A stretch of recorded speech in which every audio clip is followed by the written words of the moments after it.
Nashik road दसऱ्यासारख्या सणाच्या पार्श्वभूमीवर शहरात शांतता आणि कायदा सुव्यवस्था राखण्याची जबाबदारी पोलीस यंत्रणेवर असताना नाशिक रोड परिसरात मात्र 3 सराईत युवकांनी पहाटेच्या सुमारास कोयत्याच्या साहाय्याने गाड्यांच्या काचा फोडून परिसरात भीतीचे वातावरण निर्माण केले आहे।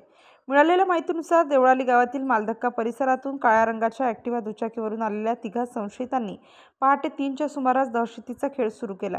मनपा कर्मचारी बिराडे यांच्या स्विफ्ट डिझायर गाडीच्या काचा कोयत्याने फोडल्यानंतर हे 3 धोंगडे नगर आणि डावखर नगरकडे वळले।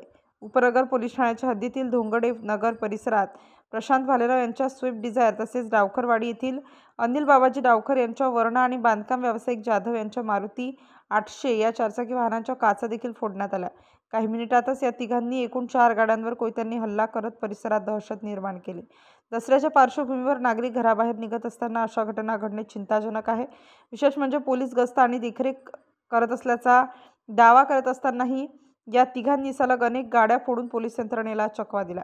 घटनेनंतर बराच वेळ उलटूनही संशयितांचा माग काढण्यात पोलिसांना अद्याप यश आलेले नाही। नागरिकांनी पोलिसांच्या निष्क्रियतेवर तीव्र नाराजी व्यक्त केली असून दसऱ्याच्या दिवशीच गुन्हेगार मोकाट फिरत असतील तर सर्वसामान्य नागरिक सुरक्षित कसे राहणार असा सवाल परिसरातील रहिवाशांकडून उपस्थित केला जात आहे। दरम्यान काळ्या रंगाच्या ॲक्टिवा दुचाकीवरून आलेल्या या संशयितांचा शोध घेण्यासाठी पोलिसांनी पथक तैनात केले असून परिसरातील सीसीटीव्ही फुटेज तपासले जात आहे। मात्र घटनास्थळी घडलेल्या प्रकाराने पोलिसांच्या गस्त आणि गुप्तचर यंत्रणेवर मोठं प्रश्नचिन्ह निर्माण केलं आहे। स्टार न्यूजसाठी मनोज अवचिते, नाशिक।